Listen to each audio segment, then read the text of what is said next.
Hi sewing friends, welcome back to another full sewing tutorial for another great free pattern, the Zora Tie Waist Blouse from Tiana's Closet. This design is a beautiful wearable piece featuring a flattering V neckline with a facing, button front closure, soft flutter sleeves, and the most eye-catching tie waist detail that really cinches everything in just right. For this version, I chose a coral linen, which gives the blouse a really elevated, polished feel, perfect for dressing up or down. Before I made this, I made a practice version in a colorful floral cotton, and that one turned out so fun and pretty. So this pattern really works across different fabric styles. What I love most about this design is the unique tie detail on both the front and back bodice pieces. It adds shape in such a creative and customizable way. You typically see elastic darts, gathers, or princess seams for fitting, but the side ties here combined with mini hidden gathers are so cool and creative. It actually reminds me a lot of another free Tiana's Closet pattern, the Maribel Top, which also uses interesting mini pleat construction details at the center, front, and back bodice pieces to create a more fitted silhouette. I've made a full tutorial for that one as well, so I'll be sure to link it below if you want to check that out next. Let me know if this is a top you're going to be adding to your wardrobe this season, and let's get started sewing a unique blouse.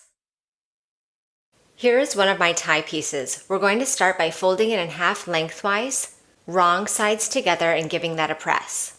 Then we'll open out this fold and press the two long edges to meet that center crease. To finish the outermost edge of the tie neatly, we're going to open up those folds once more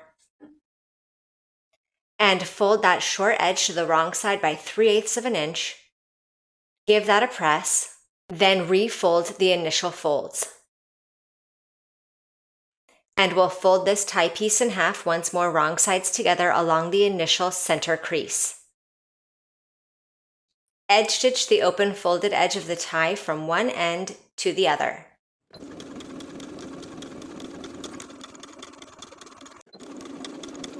Repeat to create all 4 tie pieces. Here is one of my front bodice pieces, and I'm going to transfer the lines from the pattern piece for the gathering portion, using my pattern piece to transfer the lines that are 3/8 of an inch away from each other. Then I'll take this to the sewing machine and sew basting stitches along each line, making sure to leave tails of thread so you can gather this portion.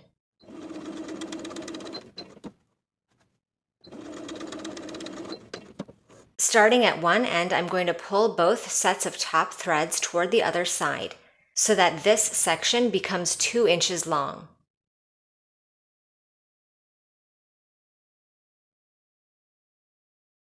And I'll tie off my thread so it stays gathered.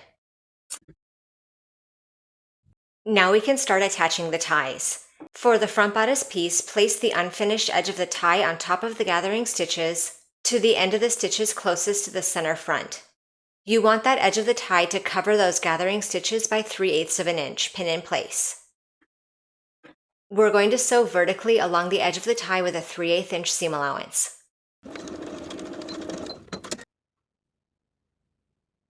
Then we'll flip this tie over that unfinished edge and toward the side seam. Allow that tie to fully cover that gathered section and pin in place. We're going to sew a rectangle on top of that tie piece for that 2-inch gathered section, edge stitching along the tie.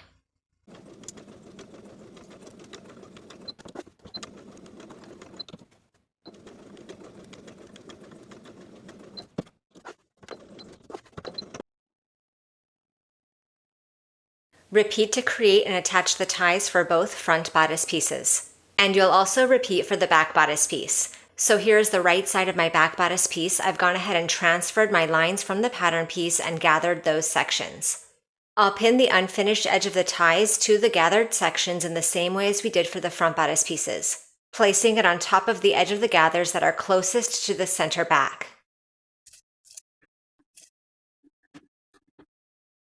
Sew those ties in place vertically along the edges with a 3/8 inch seam allowance.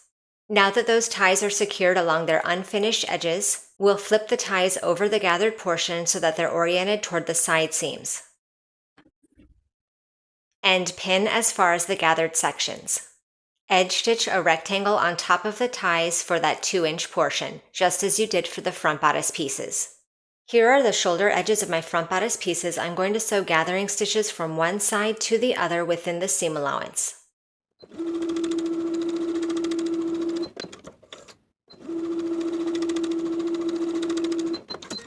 Place the front and back pieces right sides together along the shoulder seams and the side seams and pin in place. Careful not to catch your ties in your pins. Pull your gathering stitches along the front bodice shoulders to fit the back bodice shoulders.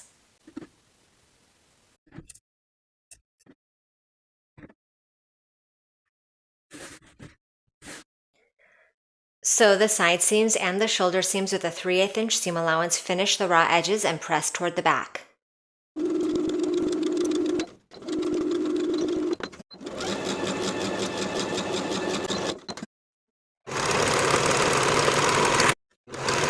Before I sew the underarm seam of the sleeve, I'm going to pre-press memory creases into the bottom edge. Folding the bottom edge to the wrong side by 1/4 inch, then once more by an additional 1/4 inch. Then I'll unfold those creases and place the short edges right sides together. Sew the underarm seam with a 3/8 inch seam allowance. Finish the raw edges and press toward the back.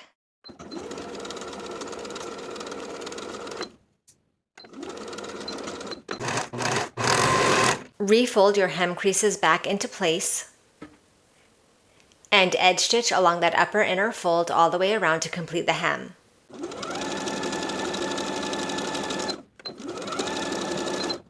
Place your sleeve right sides together with its corresponding armhole, aligning the notches.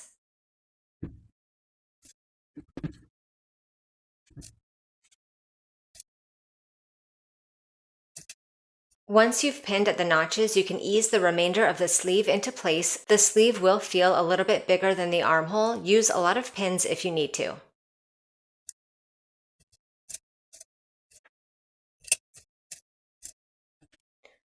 Sew the armhole with a 3/8 inch seam allowance. Finish the raw edges and repeat to attach both sleeves.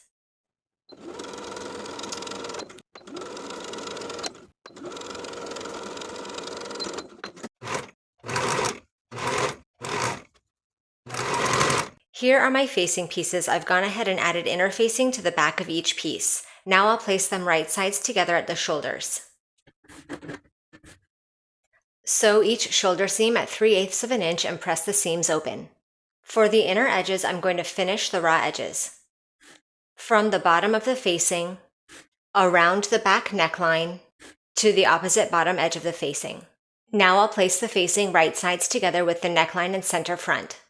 Aligning the raw inner edges, the bottom edges, and the shoulder seams pin in place.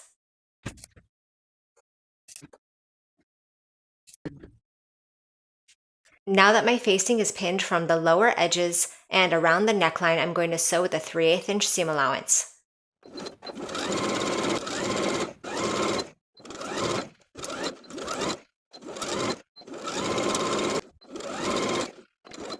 Before we understitch the facing, I'm going to clip into the curves of the back neckline.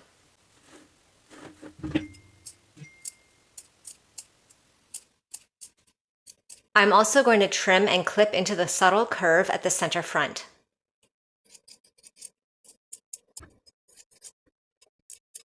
Then we'll flip that facing over its seam allowance and sew the facing to the seam allowance underneath along the stitching line that we just created.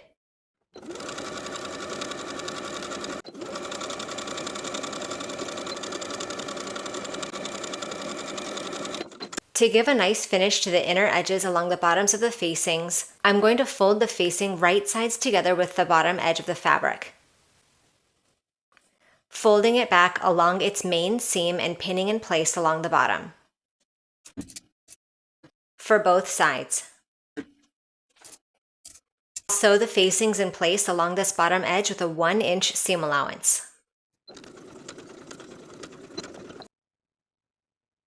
I'm going to trim away some of this interfaced portion of the seam allowance, about 1/4 inch away from the sewn seam and the facing's seam allowance. Repeat on both sides. I'll also trim diagonally at the bottom. Turn these bottom corners of the facing right side out, as well as turning the remainder of the facing to the wrong side along its main seam.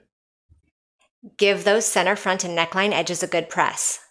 All along the bottom edge, I've gone ahead and rolled my hem to the wrong side. First folding and pressing it by 1/2 inch, then once more by an additional 1/2 inch straight across. Starting from underneath that facing that we finished. Now from center front to center front, I'm going to edge stitch along the upper edge of my folded hem.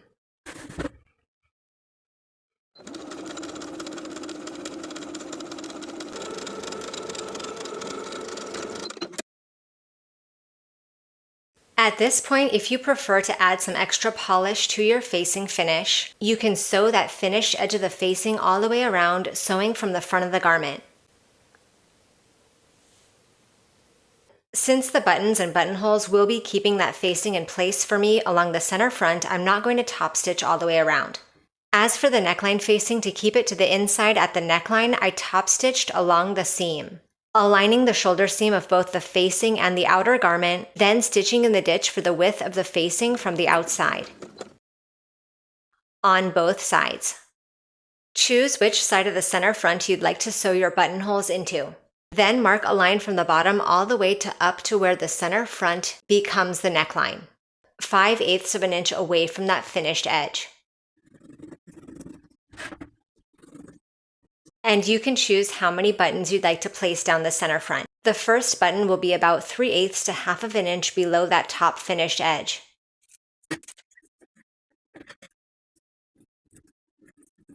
Sew your vertical buttonholes in place, open up the buttonholes, and sew your buttons to the placket directly across.